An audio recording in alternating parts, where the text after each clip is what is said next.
புதிய வானம் என்றும் புதிய எருசலேம் என்றும் ஒன்றை புதிதாக தான் காண்கிறதாக இங்கே இந்த தேவனுடைய மனிதன் அறிக்கை இடுகிறார். Now here the man of God declares that he was able to see new heaven, new earth and new Jerusalem. அப்படியானால் முந்தின வானம், முந்தின பூமி, முந்தின சமுத்திரம் எங்கே? And then what happened to the previous sky and the earth and on the sea? அவைகள் ஒளிந்து போயிற்று, இல்லாமல் போயிற்று என்று சொல்லுகிறார். And here it says they were no more, they all completely be abolished. அவர் சொல்லுகிற அந்த முந்தின வானம், முந்தின பூமி தான் இப்போது நாம் உட்கார்ந்து கொண்டிருக்கிற இந்த பூமி. And not what he says about the previous earth and the heaven, the place where we are now seated upon. நமக்கு மேலே இருக்கிறதான இந்த வானம் தான் அன்றைக்கு அவர் சொல்லி இல்லாமல் போகும் என்று சொன்ன வானமாக இருக்கிறது. Now the sky, the heaven, what we see, one day it going to be made as no more. இந்த சமுத்திரமும் இல்லாமலே போய்விட்டதா? Even the sea, what we see today, it was made no more. இது இன்றைக்கு சில வருடங்களுக்கு முன்பாக இது நடக்காத ஒரு காரியம் என்று சொன்ன விஞ்ஞானிகள் இன்றைக்கு இது நிச்சயமாக நடக்க சாத்தியம் உண்டு என்று ஆணித்தரமாக சொல்லுகிறார். Even the scientists some days ago, what they said it will never happen, but now they agree all these things going to happen surely. வேதத்தை நம்பாத விஞ்ஞானிகள் இன்றைக்கு வேதத்தை ஆழமாக ஆராய்ந்து பார்க்கிறார்கள். The scientists who never believe the scripture but very deeply they are making research over it. இன்றைக்கு இருக்கிற உலகம் தேவனுடைய இந்த வார்த்தையை விசுவாசிக்கிறதை விட விஞ்ஞானிகளுடைய வார்த்தையை விசுவாசித்துக் கொண்டு விஞ்ஞானிகளுக்கு பின்னாலே சென்று கொண்டிருக்கிறதை நாம் அறிகிறோம். Even we know very well the people never believe the word of God, but they believe the scientists and go after them. ஆனால் அந்த விஞ்ஞானிகள் இந்த வேதத்துக்கு பின்னாலே இழுக்கப்பட்டு கொண்டே போகிறார்கள். But those scientists are nowadays they are drawn toward this word of God. ஆம் அருமையானவர்களே, புதிய பூமி, புதிய வானம், புதிய எருசலேம் என்ற ஒன்றை இங்கே நாம் வாசிக்கிறோம். Now here we read about new heaven, new earth and new Jerusalem. இவைகள் ஒளிந்து போகும், அவைகள் ஸ்தாபிக்கப்படும். All the previous thing will be abolished and no more, and this thing going to be established. வேதத்தில் கேட்டுக்கு போகிறதான வழி அது விசாலமானது என்று சொல்லப்பட்டிருக்கிறது. Even the word of God says, even the place, the way that go to that perdition, it's something wide. அதில் பிரவேசிக்கிறவர்கள் அநேகர் என்று சொல்லப்பட்டிருக்கிறது. And the people whosoever enter into those places, it seems to be much. கேட்டுக்கு என்றால் அழிவுக்கு, நரகத்துக்கு என்று அர்த்தம். And that is a perdition even to the distraction. நரகத்துக்கு போக விரும்புகிற மனிதர்கள் ஒரு பிரமாணத்தையும் கைக்கொள்ள வேண்டிய அவசியமே இல்லை. And whosoever going for the distraction, there is no need they have to observe any law. அவர்களுக்கு எந்த விதமான கட்டுப்பாடும் தேவையே இல்லை. And they don't need any kind of restrictions. எப்படி வேண்டுமானாலும் ஜீவிக்கலாம். And they could live whatever their way they like. அதற்கு போகிறதான வழி விசாலமாக இருக்கிறது. Even the way they go, it seems to be so wide. எதை வேண்டுமானாலும் அனுபவிக்கலாம். And whatever the desire to enjoy, they could enjoy it. ஆனால் முடிவிலே அந்த வழியானது அவர்களுடைய ஜீவியமானது அவர்களை நித்திய அழிவிலே கொண்டு போய் சேர்க்கும். Finally, those ways that will only make them to reach the distraction. மனிதனுக்கு செம்மையாய் தோன்றுகிற வழிகள் உண்டு, அவற்றின் முடிவோ மரண வழி. Whatever that seems to be right unto man, the final end is only the way of death. ஆனால் பரலோகத்துக்கு போகிறதான வழி நெருக்கமும் இடுக்கமுமாக காணப்படுகிறது. And even that goes to heaven, it's something narrow and it seems to be so difficult. அதை கண்டுபிடிக்கிறவர்கள் சிலர் என்றுதான் கர்த்தருடைய வசனம் தெளிவாக சொல்லுகிறது. The word of God says very clearly, only if you able to locate and find it out. ஆம் அருமையானவர்களே, பரலோகம் என்று சொல்லும்போது அதிலே முக்கியமாக 4 பகுதிகளை வேதம் நமக்கு காட்டி கொடுக்கிறது. When it is said as a heaven, the word of God says about 4 things. அதில் ஒன்றுதான் புதிய பூமி. And that one among is called the new earth. மற்றொன்று புதிய வானம். And another thing which you call the new heaven. அடுத்தது புதிய எருசலேம். And the next one is called the new Jerusalem. இவைகள் எல்லாவற்றை பார்க்கிலும் ஒரு விசேஷித்த ஒரு இடம்தான் சீயோன். And apart from all these 3, that great paramount is called Zion. கர்த்தருடைய நாமத்துக்கு மகிமை உண்டாவதாக. Glory be to his name. இந்த இடங்களுக்கு போகிறதான வழி இடுக்கமும் நெருக்கமுமாக இருக்கிறது. The way that goes to these places, it is something very narrow. இதை கண்டுபிடிக்கிறவர்கள் சிலர். Only a few is able to find these places. புதிய பூமிக்கு போகிறதான வழி இடுக்கமான ஒரு வழி. Even the way that goes to the new earth is something very narrow. அதை பார்க்கிலும் மகிமை நிறைந்த ஒரு இடம்தான் புதிய வானம்.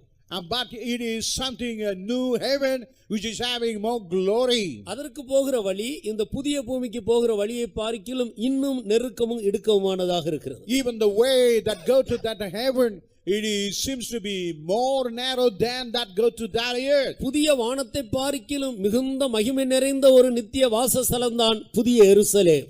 And even there is something greater than the new heaven, it is called the New Jerusalem. அதற்கு போகிற வழி இந்த புதிய வானத்துக்கு போகிற வழியை பார்க்கிலும் இன்னும் இடுக்கமும் நெருக்கமுமாக இருக்கிறது. And even the way to that New Jerusalem, it seems to be so narrow than that place, that the way to the new heaven. இந்த மூன்றை பார்க்கிலும் விசேஷித்த மகிமையும் உத்தம இடமும் உள்ள கீர்த்தி உள்ள ஒரு இடம்தான் Zion. And upon all these three, which is having great fame and popularity, is called the place Zion. அதற்கு போகிற வழி புதிய எருசலேமுக்கு போகிற வழியை பார்க்கிலும் இன்னும் இடுக்கமும் நெருக்கமானதாக இருக்கிறது. Even that place that goes to that to way to Zion seems to be no narrow than way to New Jerusalem. இப்படி நித்திய வாசஸ்தலங்களை தேவன் மனிதனுக்காக வைத்திருக்கிறார்.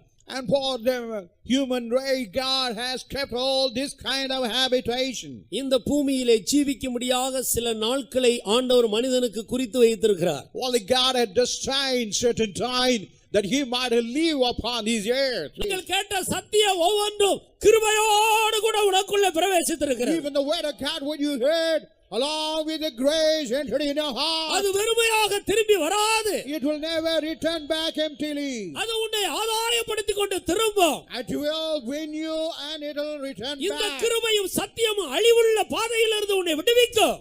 And even this grace and truth deliver you from distraction. நீ கட்டப்பட்டிருக்கிற அந்த கட்டிலிருந்து அது உன்னை உயர்த்தும். And even whatever bonds you have been bound, is going to deliver you. கர்த்தர் உன்னை வெளியே கொண்டு வருகிறார். The Lord God is bringing you out. ஒப்பு கொடுக்க கிருபை உன்னை சந்தித்துக் கொண்டு இருக்கிறது. As you surrender, the grace is meeting you. அவர் உன் கட்டுகளை அறுக்கிறார். And he is snapping all your உன்னில் bonds. இருக்கிற இருளை நீக்குகிறார். And whatever the darkness is removing away. இன்றைக்கு அவர் உன்னுடைய வாழ்க்கையிலே விளக்கை ஏற்றுகிறார். Even in our life, he is leading the lamp in your life. உன் இருள் நிறைந்த உன்னுடைய வாழ்க்கையை வெளிச்சமாக மாற்றுகிறார். Even the life with the darkness, he is going to make the life with the light. வியாதியஸ்தன் என்ற பெயரை மாற்றி உனக்கு ஆரோக்கியத்தை கட்டளையிடுகிறார். And he is going to remove the title of sick man and going to give you health and healing. உங்களுடைய தெரிந்து கொள்ளுதலை சரியான இடத்துக்கு நேராக திருப்புங்கள். You just divert your choice to the right place. நான் இனி இயேசுவுக்காக ஜீவிப்பேன். Hereafter I'm going to live for the Lord Jesus. எனக்கு இருக்கிற அந்த கொஞ்ச நாட்களில் பரிசுத்த வாழ்க்கை செய்ய என் சரீரத்தை சமர்ப்பிக்கிறேன். Even that time which I have been given shortly, I surrender my life for the holiness. நீங்கள் ஒப்பு கொடுத்து பாருங்கள். Just you try to உங்களுடைய that. பாவங்கள் மன்னிக்கப்படும் பொழுதே உங்களுடைய வியாதி உங்களை விட்டு நீங்கி போகும். When your sins been forgiven, all your sickness will vanish away. இன்றைக்கு அநேகருடைய வியாதியை ஆண்டவர் சுகமாக்கி கொண்டிருக்கிறார். Even today God is healing all the sickness of many. அநேகரை கட்டி இருக்கிற பில்லிசூனிய கட்டுகளில் இருந்து விடுதலை ஆக்கி கொண்டிருக்கிறார். And whatever bound by the sorcery, God is able to deliver now. இன்றைக்கு சரியான பாதையில் அநேகர் திருப்பப்படுகிறார்கள். Even people are diverted, turned to the right path. மரண இருளின் திசையை நோக்கி போய் கொண்டிருந்தவர்கள் மேல் வெளிச்சம் உதித்திருக்கிறது.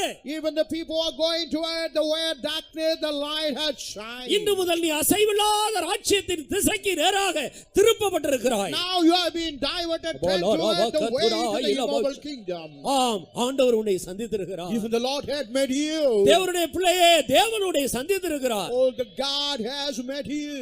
இன்று முதல் நீ ஒரு தேவனுடைய பிள்ளை. Right now, from this hour, you are a child of இன்று முதல் God. நீ அசைவில்லாத ராஜ்யத்துக்கு உரியவர். And from this time, you are a person belong to that immovable kingdom. Hallelujah, hallelujah, hallelujah. ஜெயமெடுத்து ராண்மகமாய் சேர்த்திட தேவ சிங்காசனத்தே. ஜெயமெடுத்து ராண்மகமாய் சேர்த்திட தேவ சிங்காசனத்தே.